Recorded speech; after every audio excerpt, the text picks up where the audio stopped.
Now, thanks for saying. Over the weekend, some regional executives of the New Patriotic Party, NPP, organized meetings to pass a vote of no confidence in the national chairman, Paul Afoko, and General Secretary Kwabena Ejapona. It has been reported that Central, Eastern, and Volta regional executives of the party have passed no vote confidence in the two national executives, but their regions are still considering what actions to take. Now, this is happening on the heels of the death of the Upper East Regional Chairman of the party, Adams Mahama.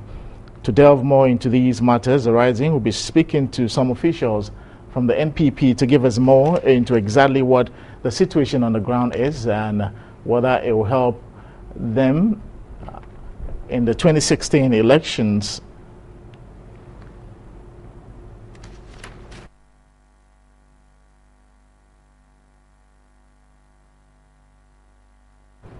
So we are making an effort to get some leadership members of the NPP to speak to. As and when we get them, we'll put them on the line. But still on political parties, let's speak to Dr. Seydou Alidu, political scientist, to give us exactly what the situation will be, implications for the party as they head into 2016 elections. Doc, thanks for joining us. Thank you too. Good afternoon. Afternoon. I know you've been following trends in the New Patriotic Party. What do you make of what is happening? It's a serious issue, but it is also very easy to handle. I've always said that what is happening in the NPP is because of two things: mistrust and then suspicion. So where there is suspicion and mistrust, there is deliberate withholding or misinformation. Deliberate withholding of information or misinformation.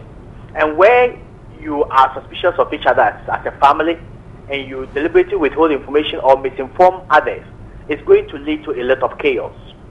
So what is happening now is that I think since yesterday, the regional executive decided to meet and to pass a vote of no confidence on the two of the national executives, the general secretary and then the national chairman.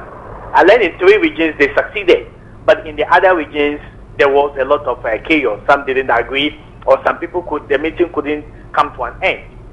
But my question is, on what basis are you passing this vote of no confidence on these two executives? Is it related to what happened in the Upper East region, or is it because of an ill-conceived malice even before the incident that happened in the Upper East region? If it has to do with the incident that happened in the Upper East region, there is still an independent police investigation going on, and nobody has been made culpable of that particular offense. So it will be immature to link these two national executives to that incident. But if it's not because of that incident, then is it because of an aggravated grievances that you have been nurturing all over these years, and because there is a perception that they don't support the flag bearer and they're supporting another candidate that lost the flag bearer? I think this is the time that all these differences must be ironed out and these questions addressed appropriately before the next line of action can be taken that can unite the rank and file of the party. Doc, you raise an issue, you're asking questions, and obviously you and I, we can't really tell exactly what the situation and why the executive will hold a meeting to decide whether they have confidence or no confidence in the two members. But talking about the two leaders, they campaign on unity, and I think that's why they were voted into power. Others are saying, look, they are coming in now as even cause the party more disintegration or more differences than even what they campaign on. Is that what you see as well? Yeah, I think they campaign on unity because there is already the perception out there that there were factions in the party and they were linked to a specific faction within the party. And I think that is normal. In every human organizations, we have factions. Even in at our workplaces, in other political parties, we have factions. But it's how we are able to manage this factionalism or perceived factionalism that creates an element of unity or disunity in an organization.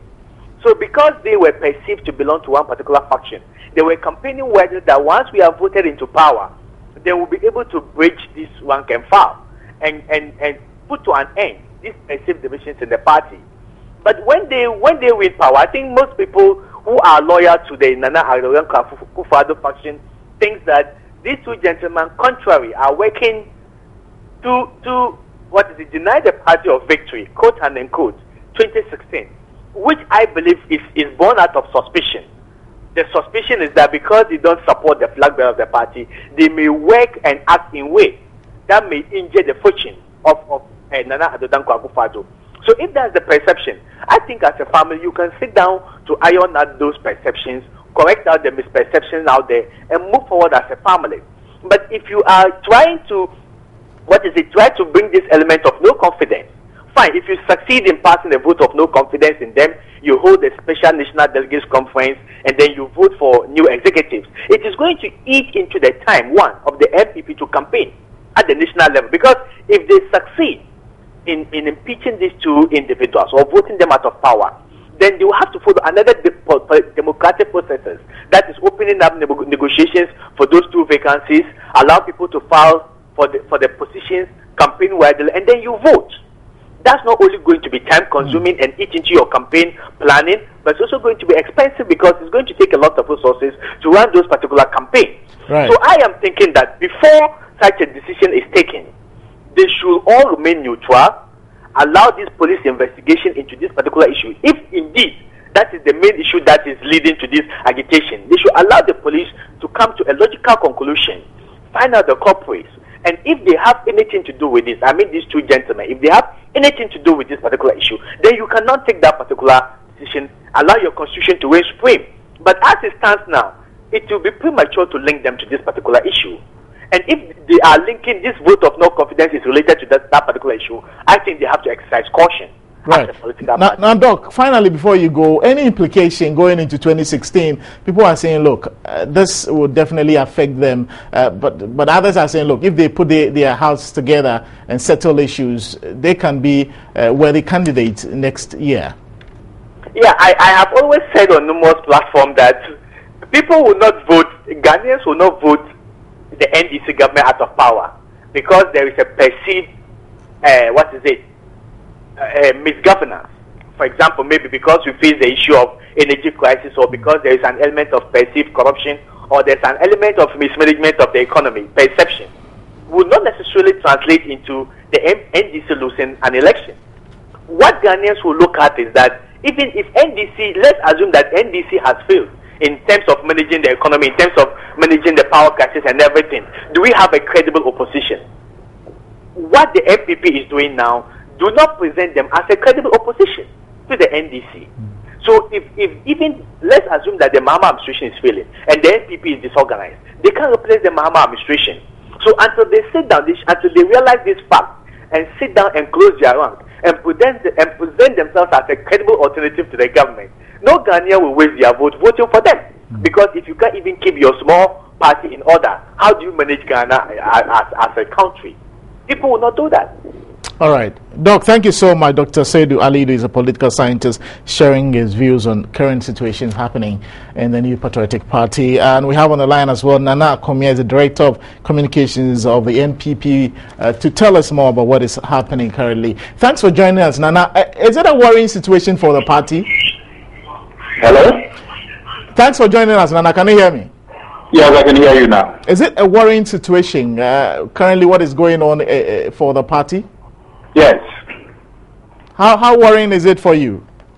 Oh, I mean, when you have a party with internal disagreements that have led to the murder of a regional chairman, it disrupts the party from concentrating on presenting itself as a better alternative to the people of this country. It looks like there's a lot of distrust among the regional executives, or the national executives, I should put it. How will this augur well for the party? That's what I'm talking about. It doesn't augur well. The disagreements at that level, the series of disagreements, decision taking, and so on, culminating in the death. So these are very worrying for any political party. Now, what is the leadership doing currently to resolve the issue? Like you said, you sound worrying yourself. You are the communications director. What is happening now? Well, the leadership will have to meet as quickly as possible to chart the way forward in the light of the dreadful incident that happened last week. There was supposed to be a meeting on Monday by the leadership, but that had been rescheduled. The chairman hasn't brought forth a new date yet, but definitely there has to be a meeting very, very quickly to take stock of what has happened and to chart the way forward.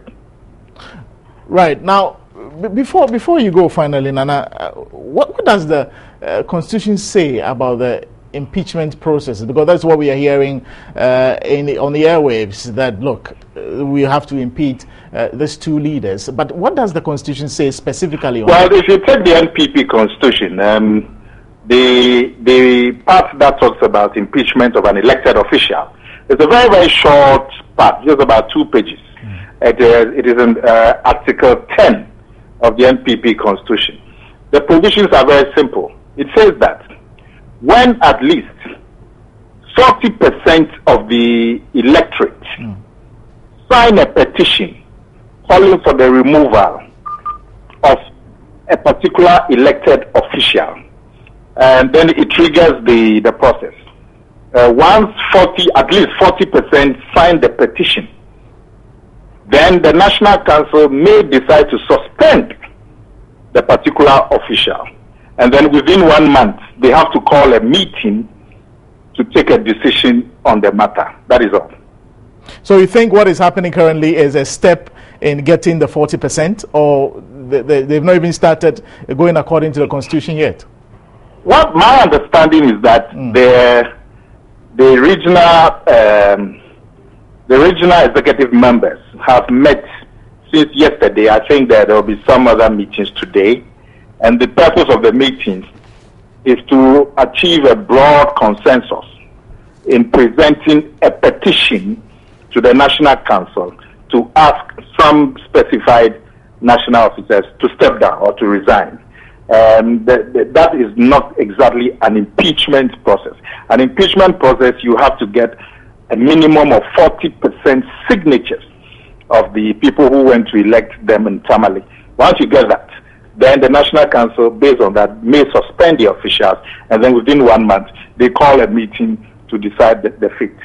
But what is going on, in my understanding, is to have a resolution to call on the affected officials to step aside. Nana, we have to end here. Thank you so much. Nana Komi, the Director of Communications for the NPP, speaking on current situations happening in the party.